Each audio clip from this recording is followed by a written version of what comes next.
पश्चिम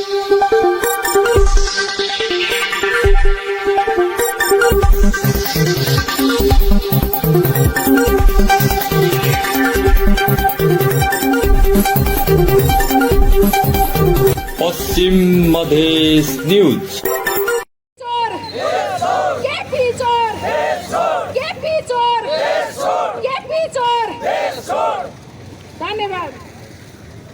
धन्यवाद एग्रे सदस्य जी। अब हम आमंत्रण करना चाहते हैं जनता समाजवादी पार्टी नेपाल के लुम्बिनी प्रदेश के कार्यवाहक अध्यक्ष, हमारे युवा क्रांतिकारी नेता, इस क्षेत्र के चिर परिचित नेता राम अवतार यादव जी।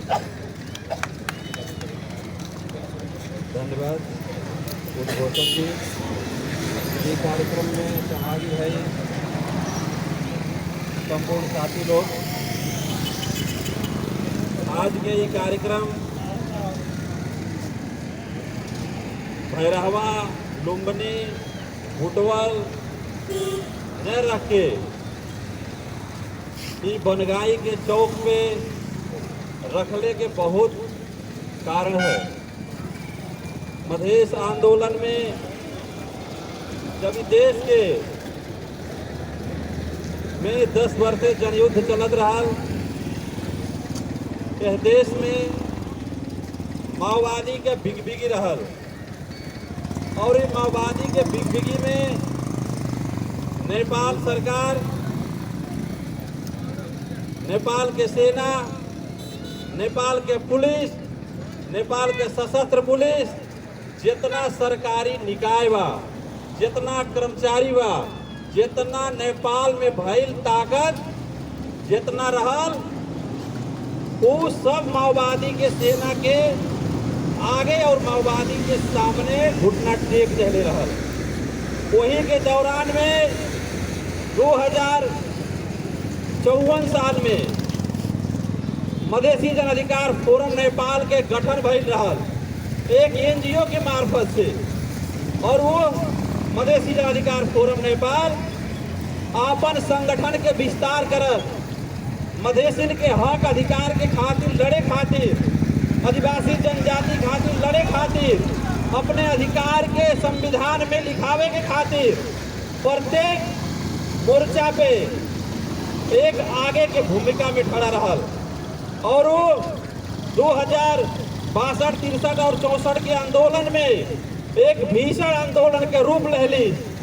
नेपाल के अंदर आदिवासी जनजाति, शोषित, पीड़ित, मधेसी, मुस्लिम, जितना यह देश में अधिकार से वंचित लोग रहल, जितना समुदाय रहल, उस समुदाय के एक मांग रहल कि नेपाल के संविधान में मधेसी के बराबरी के अधिकार के सुनिश्चितता होए चाहिए। सेना पुलिस में अधिकार मिले चाहिए। हर एक सरकारी निकाय में जनसंख्या के आधार पे पूर्ण समानुपातिक समावेशी होए चाहिए।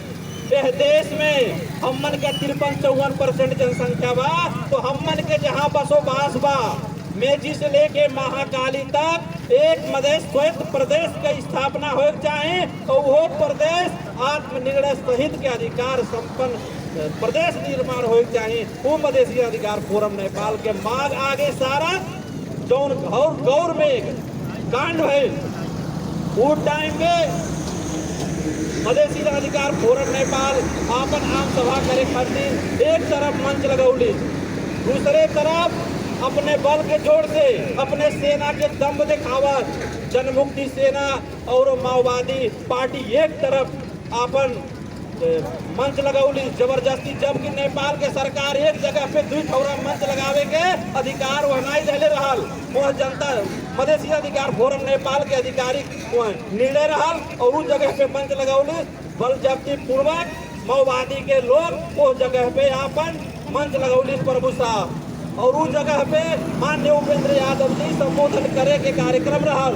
उनके आने से पहले माओवादी के लोग मधेसी अधिकार फोरम नेपाल के कार्यकर्ता और वो के जितना मधेसी समुदाय रहल, मधेसी रहल, मुस्लिम रहल, हर एक समुदाय के लोग रहल, थारू लोग रहल, जितना समाज रहल, वो पे जबरदस्ती मार पीट के तैयारी कैली और मारपीट करे लागल। तब वहाँ के जनता अपने आत्मरक्षा के खातिर, अपने स्वाभिमान के रक्षा के खातिर, मधेश का अस्तित्व बचावे के खातिर, अपने बाल बच्चा, अपने संतति के अधिकार बचावे खातिर और अपन जान बचावे के खातिर उस जगह पे प्रतिकार कैली। और प्रतिकार करे के टाइम पे देश में 12,000 लाखों जनता 12-13 हजार के आंकड़ा देला प्रचंड कि हमरे मार दिया गया। इतना लोगन के स्वीकार मीडिया में कैली।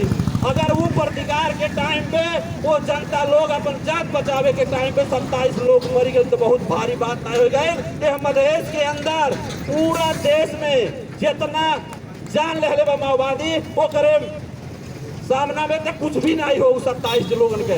यही आपके बरसवार में यही जगह पे बम से घर उड़ावल गए, यही हमन के साथी लोगन के गोड़ तोड़ल गए, यही हमन के गोली मार दिहल गए। यह के जितना मधेसी आदिवासी जनता रहल उन्हें खड़े दिन दहाड़े गोली मारल जाता गए। और ये सेना पुलिस खड़ा हो के ताकत रहा के हस्ती नहीं पहुंचत रहा लोग के रोके करती। जब मधेसी अधिकार फोरम के प्रतिकार कैलिस और माओवादी के मार के वैसे अपने फट्टा के दम से भगौलिस तो यह मधेश से माओवादी के नामो निशान मिल गए। 2064 साल के निर्वाचन में आप देखल गए कि वो जगह पे माओवादी के 0 पोजीशन में आये, वो कौनो सीट नहीं आये। वो सीट नहीं आये कारण का हो ओकर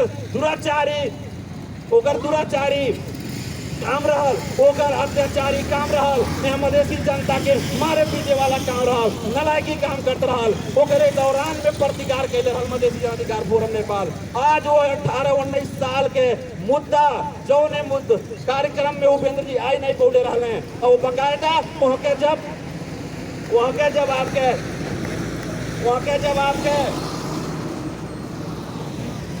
छानबीन आयोग गठन भइल रहल। जब वो छानबीन आयोग अपन प्रतिवेदन पेश करे भइल तो वह बाकायदा वो प्रतिवेदन में देखा गए कि माननीय उपेंद्र यादव नहीं रहने। जब अंतरिम संविधान बनल और मधेश के समझौता भइल तो वह मुद्दा के खारिज करे खातिर बाकायदा अंतरिम संविधान में निकल गई बा। हमन के साथी लोग बाकायदा उस समझौता के अपने फेसबुक वॉल में पोस्ट कैले बाटे और करिया वो के पार्टी भी अपने आईडी से पोस्ट कैले बा। और नेपाल सरकार के बाकायदा प्रधानमंत्री के हस्ताक्षर बा। गिरिजा प्रसाद कोइराला से लेले हरे 12 मुद्दे 22 मुद्दे 8 में समझौता भइल बा।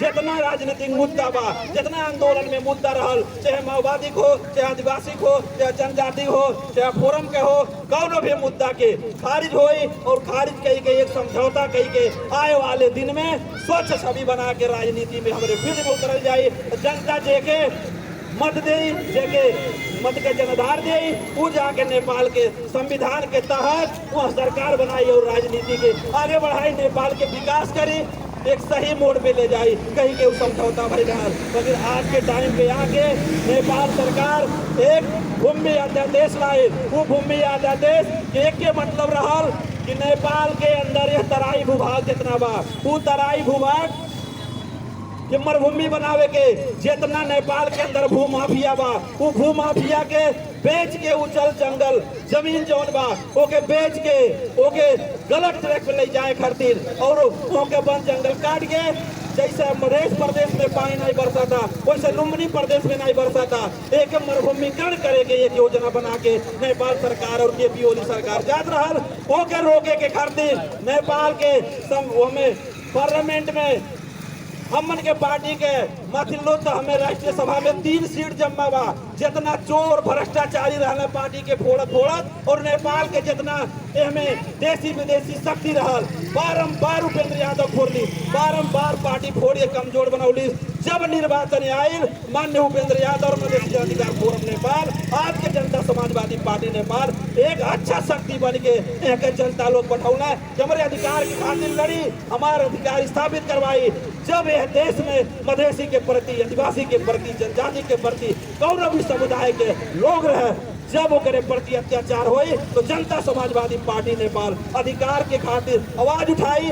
ओके विश्वास कई के बारम्बार एक मजबूत ताकत बना के भेजल गए। वही के तहत जब पार्लियामेंट में ओके अध्यादेश के पास करे के टाइम पे हमन के जनता समाजवादी पार्टी नेपाल जब समझौता करे के बोल बोले तो उस समझौता में हस्ताक्षर नहीं कैले और ओके 2-3 बेर हमरे ओके पकड़े बाहर निकाल गए, वो क्या स्वीकार कैल गए। अब स्वीकार कैले के दौरान एक जो हमन के विरोध कल गए। बाकायदा आप लोग देखल गए 1 महीना पहले हमारे हर एक जगह पे विरोध कार्यक्रम से लेके हर एक जगह पे हमारे मोर्चा खोल के एक आंदोलन करते रह गए कि भूमि विधेयक के खारिज होए के चाहिए। और पार्टी निर्णय लेलिस ओकरे के बिओली के प्रलोभन में न आके मंत्री तक हर एक चीज जौन हमरे मांगे रह गए तौन देख रहा। बाकी अपने जनता के खातिर ओके लात मार के भूमि विधेयक के खारिज करावल गए, पास नहीं होए दिहल गए और सरकार में दिहल समर्थन के फिर तक जनता समाजवादी पार्टी नेपाल लहले के बाद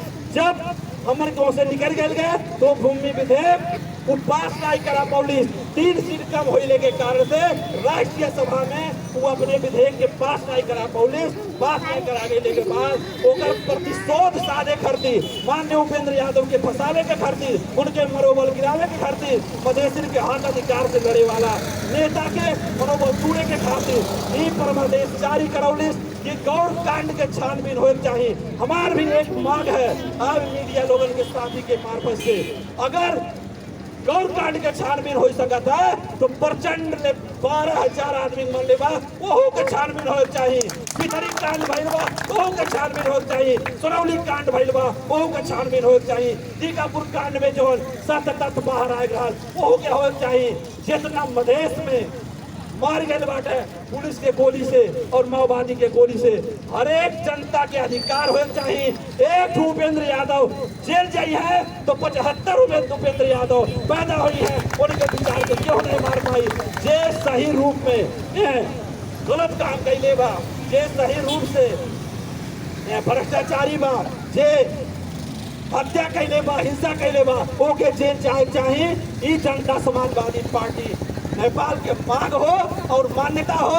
यह मान्यता की मानव जौन नेपाल के अदालत परमादेश जारी कैले बा ओके स्वीकार कल जाता हमरे ओकरे के बाद अगर इनके ऊपर परमादेश जारी होता तो प्रचंड के ऊपर काहे नहीं होता, ओलिए के ऊपर काहे नहीं होता। एक गर्दन काट के प्रधानमंत्री बन सका था, एक इतना जनतक मार के प्रधानमंत्री बन सका था। ओली यही आप देखल गए माधव कुमार नेपाल कई करोड़ के भ्रष्टाचार के मुद्दे में बाहर आ सका था। अगर इतना समझौता इतना आंदोलन होने के बाद नेपाल के जितना समझौता वो कर मान्यता नहीं बा, हर एक चीज नहीं बा। अगर ही गौर कांड बन जाता तो बृहद शांति समझौता काहे नहीं बन जाता। जनमुक्ति सेना के गोली से मार गए और जनमुक्ति सेना के समझौते तहत हमें नेपाल के सेना में अगर मिसावल गए तो के तुरंत बाहर निकाल और जनता समाजवादी पार्टी नेपाल हर एक मांग के मांगने की तैयार बा। और ये भूमि पे ये बरगाई के जगह पे जो ना हमारे कार्यक्रम रखल गए एक वीर सपूतन के बहुत बड़ा योगदान बा। यही आपके बनगाई में हमन के लक्ष्मण दाई बाटे हमें पौंड रहे जितना यहाँ इतना क्रांतिकारी हुआ लोग रहे कितना जनी के नाम लिहल जाए वो अपने खून से सींच के मधेश के धरती के सींच के और मधेसी अधिकार फोरम नेपाल के स्थापना करौले।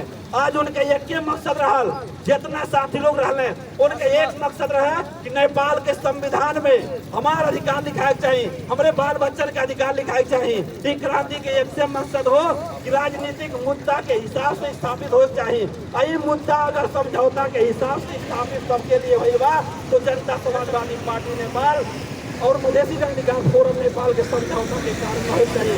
12 मुझे समझौता लागू हो चाहिए, 22 मुझे समझौता लागू हो चाहिए, 16 मुझे समझौता लागू हो चाहिए।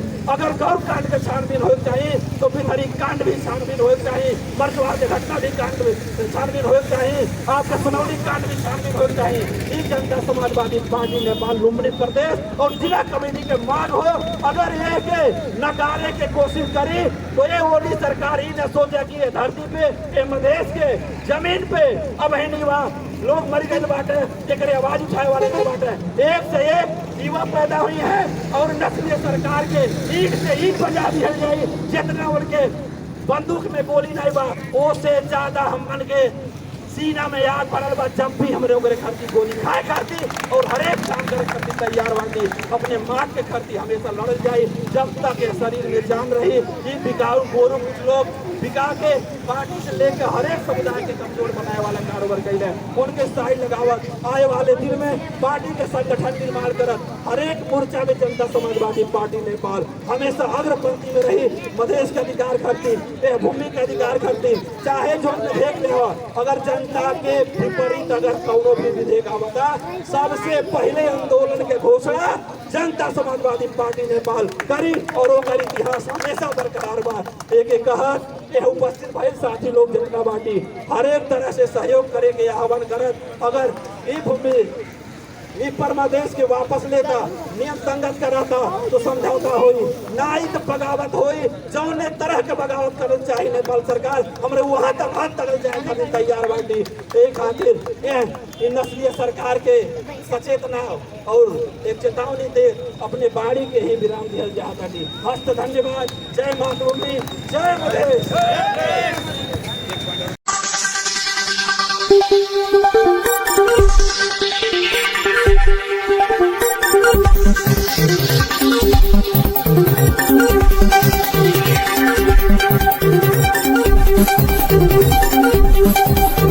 पश्चिम मधेश न्यूज।